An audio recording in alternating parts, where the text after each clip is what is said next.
Magandang araw po sa inyong lahat mga kababayan at welcome back dito po sa PNR at ito nga mga karibin natin na sumagot na.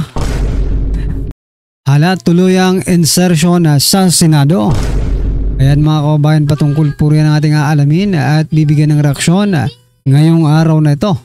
Pero bago pong lahat mga kababayan, sa mga hindi pa po nakapag-subscribe sa ating munting channel, pa-subscribe naman po at palike na rin po ng video ito. Maraming salamat po. At eto na nga, simulan na po natin to.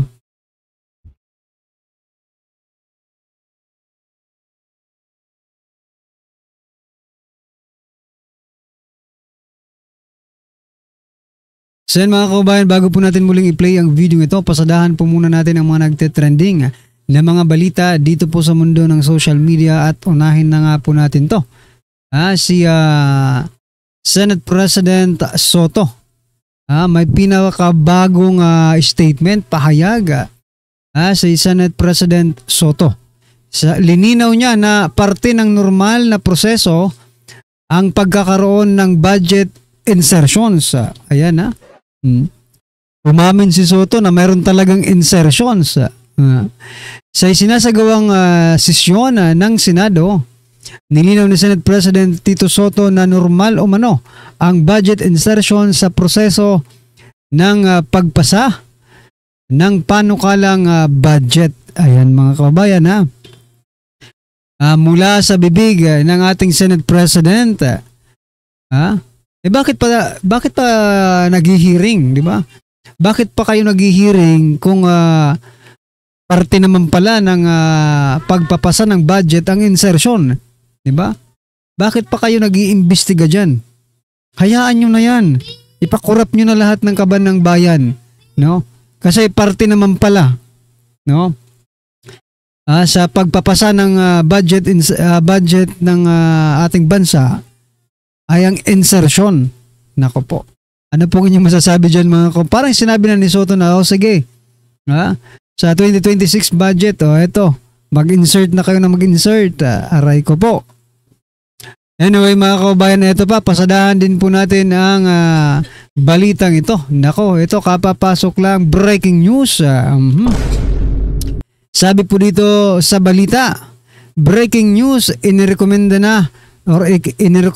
ng Independent Commission on Infrastructure or ICI sa Ombudsman nasampahan na ng mga kaso si Ako Bicol sa Representative Saldico at iba pang opisyal ng DPWH sa mahigit 290 million Mindoro Flood Control Projects. Ayan mga kababayan. So, kakasuhan na. No? Pinakakasuhan na si Saldico. Pero teka lang, hanggang Saldico lang ba? Bakit wala si former Speaker Martin Romualdez, di ba? Ayan mga kababayan, mukhang nagkakaroon na ng dito takipan. Mukhang prinoprotektahan talaga nila yung malaking tai dyan sa House of Representatives, di ba? Hoy, kayong mga ICI kayo. Kaya nga nag-resign na si Mayor Magalong bilang dyan sa ICI na yan no? Kasi maybe nakikita niya hindi talaga patas. Parang hindi talaga yung ugat, yung gusto nilang kunin yung gusto nilang bunutin. Yung mga sanga lang yung binubunot nila, di ba? Pero yung ugat ng mga nangyayaring ito, hindi nila magalaw-galaw. Bagkus ay pinoprotektahan pa nila mga kababayan. Mula po sa House of Representatives hanggang sa Senate, hanggang sa Palasyo, pinoprotektahan po nila. Diba? Anyway, ano po ang inyong masasabi dyan mga kababayan? I-comment nyo na lang. At eto, pasadahan din po natin to si Senator Rodante Marcoleta. Breaking, nako. Ito po yung pag nagtitrending ngayon, no, na tanga. Abante Radyo humingi ng sorry.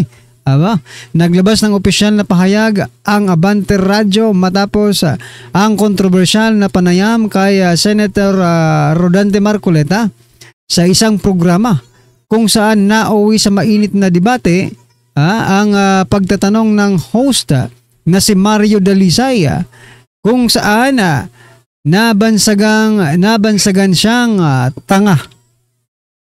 Mga kaubayan, bilang reporter, bilang 'di ba?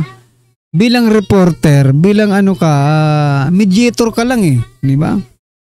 Hindi ka pwede makipagdebate sa invited guest mo. Kasi ikaw magtatanong ka lang to get the facts, no? Pero ang host kasi na ito, mga kaubayan, si Mario Dalisay, nakipagdebate pa kay Senator Dante Marcoleta. Di ba? Nabansagan tuloy siyang tanga. Kasi once pag reporter ka, magtatanong ka lang. Hindi ka pwede makipagdebate kasi yun yung sagot niya Di ba? Bakit gusto mo bang baguhin yung sagot niya? Para for your own pleasure? Di ba? Hindi naman pwede ganon, mga kaubayan. Di ba? Dahil ba hindi mo nagustuhan yung sagot ni Senator Dante Marcoleta? Kaya gusto mong makipagdebate sa kanya? Hindi pwede ganun, mga karibin natin. Dapat, kung ano yung sagot, no? Yun ang ibalita mo. Huwag mo nang, iba rin kasi ito mga kabayan, no? Parang quadcom ito, no? Kung hindi nila gusto yung sagot, ay talagang bibirahin at bibirahin ka. Anyway, mga kababayan, ano po ang inyong opinion dyan? I-comment nyo na lang po. At ito, si Senator Chis Escudero, mga kababayan, mayroon pong pahayag, no? Ito po ang kanyang naging pahayag. Pakinggan po natin to. Sabi po kasi dito, kapag nagturo ka ng daliri sa iba, ito po, nagtuturo ng daliri si Speaker Martin, no? Pag nagturo ka raw ng daliri sa iba, may 3 daliri na nakaturo pabalik sa'yo. Aba, matindi ito. Ito, pakinggan po natin ito, mga kabayan. Thank you, Mr. Senate President. Thank you, distinguished Majority Floor Leader. I rise to make a brief manifestation in response to the events of recent days. Ginoong Pangulo, meron po tayong kasabihan sa wikang Pilipino. Kapag nagturo ka ng daliri sa iba, may 3 daliri na nakaturo palagi pabalik sa iyo. Sa mga nakaraang linggo, malinaw na nililihis ang galit ng taong bayan tungkol sa mga ghost at substandard flood control projects. Thank you, Mr. Senate President. So yan, mga kabayan, nililihis. Nako, sino kaya ang naglilihis? Baka si Mr. President.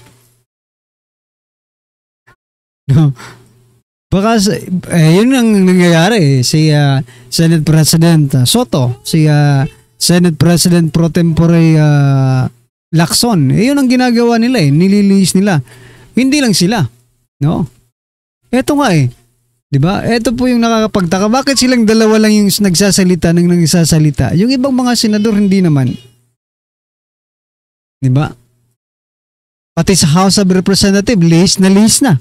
Anyway, ano pong inyong masasabi dyan, mga kabayan? I-comment nyo na lang po. At ito, pasadahan na po natin ang video ito.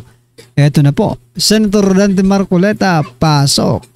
Ang implication, anong epekto noong hindi pala, halimbawa lang, for the sake of argument, na hindi talaga notarized yung peke, yung pagkakanotaryo. Ano ang epekto nun dun sa salaysay? Opo. Ang magiging epekto niyan, wala na. Bakit?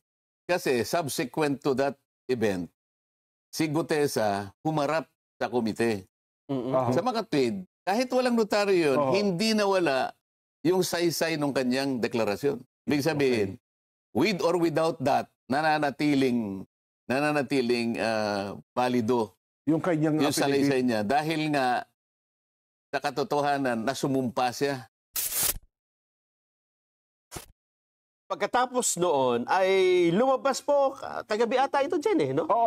Na yung abogado na nagnotaryo doon sa lumitaw na testigo kahapon na si retired Marine Sergeant ba yun dyan? Orly Guseta.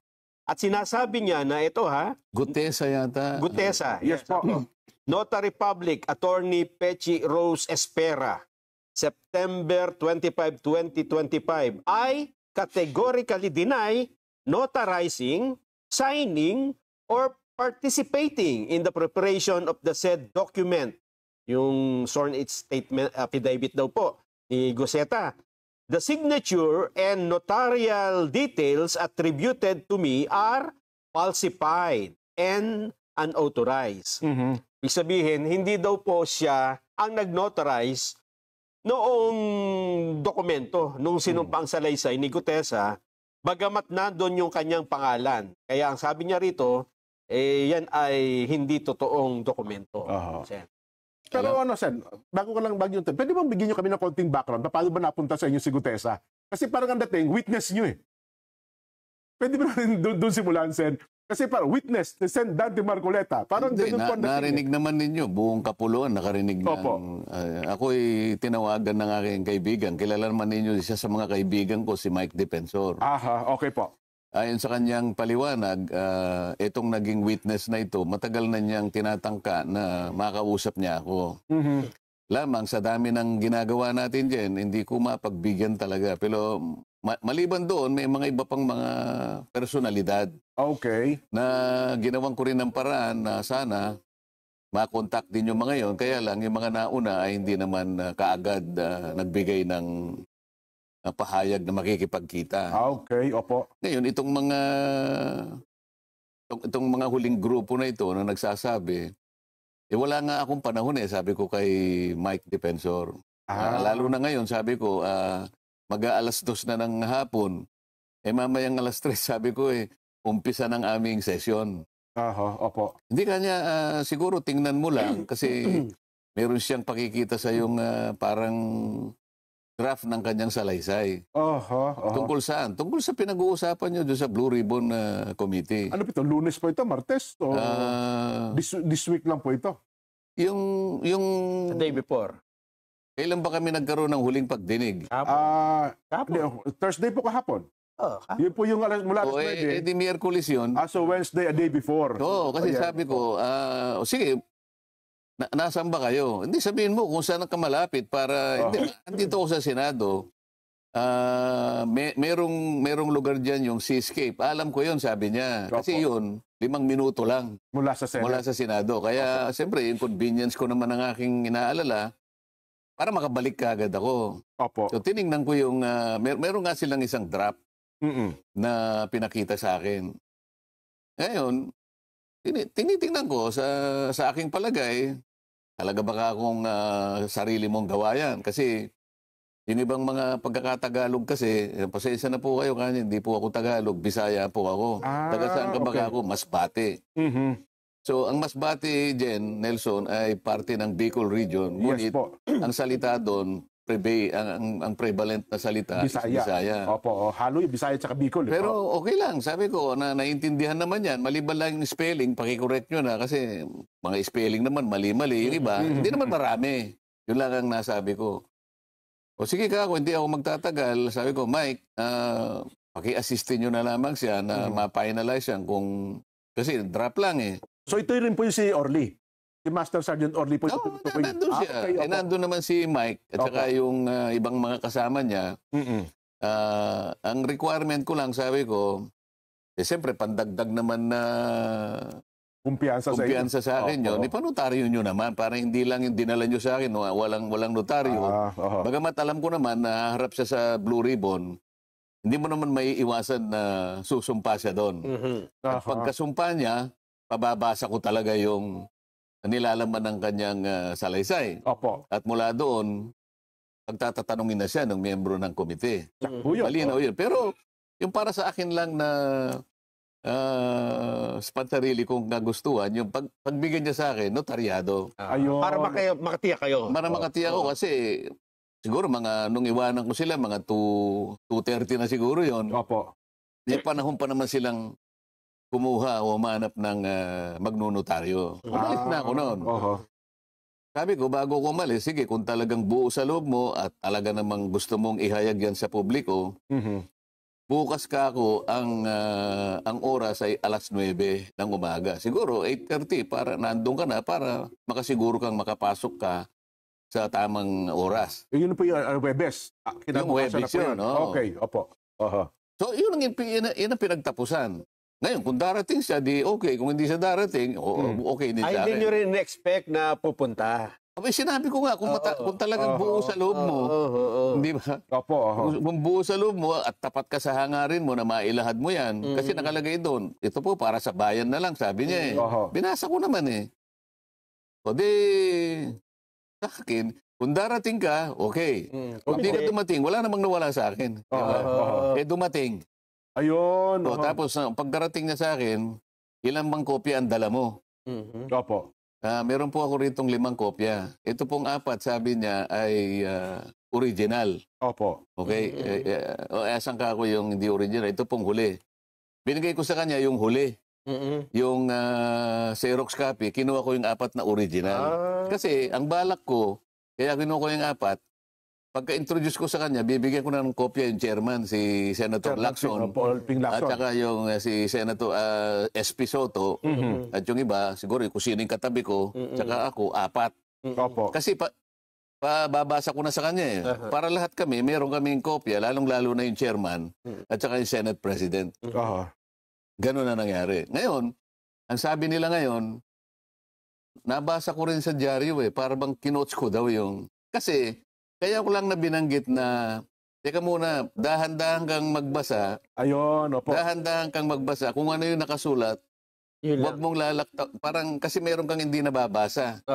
Alam din ni Senator Lacson yun dahil may kopyas eh. Kasi doon sa pinakagitnang bahagi, meron siyang isang linya na hindi nabasa. Yung panapos ng papel, yung sa ilalim. Kinapos. Merong nalalaktawan doon eh. Kinapos. Hindi ko naman alam na ganun yung binabasa niya. Yung binabasa ko yung kompleto. Bakit hindi niya binasa yung last line? Ipinalampas ko muna yun, baka magkamali. Tapos nung dumating na naman sa pangalawang pahina, nilaktawan niya na naman yung 2 pahina, ay yung 2 linya. Teka muna ako. Basahin mo ng maigi. Opo. Alam ni Senator Lacson at saka ni Senator Soto at saka yung katabi ko, siguro si Senator Win, kasi may hawak kami binabasa. Sinusundan namin yung binabasa niya. Di ba? Opo. Lumalabas kasi sa social media. Sabi niya, sumagot siya, kasi po ito pong kopya ko, may putol yung sa baba. Ayun yung Xerox Kaya copy. ginawa ko, yung binigay niya sa akin, binigay ko sa kanya. Kanya galing lahat yun, hindi naman akin yun eh. So yun po yung Xerox copy. Siguro pagkaka-Xerox. Baka ganun na nangyari. Kaya ang ginawa ko, ako na nagsabi, yan, magpalit muna tayo. Makita ko nga naman, putol yung... So lumalabas... sinasabi nila ngayon, kino-coach ko na naman. Yun po, saan ang lumalabas sa social media? TikTok, halos lahat. Na lumalabas na kino-coach nyo raw yung itong si Master Sergeant Gutesa. Yun pong binigay niya sa aking 4 na original, kinuha ko po yun sapagkat ang bala ko, yung isa, ibibigay ko kagad kay Senator Lacson na siya yung chairman. Yung isa naman, bibigay ko kay Senator Soto, siya yung Senate President. At kung sino yung katabi ko, bibigyan ko. At saka yung isa, para sa akin. Sen, mga kababayan, ano pong inyong opinion, reaksyon patungkol po sa video ito, i-comment nyo na lang po sa baba. Maraming salamat po.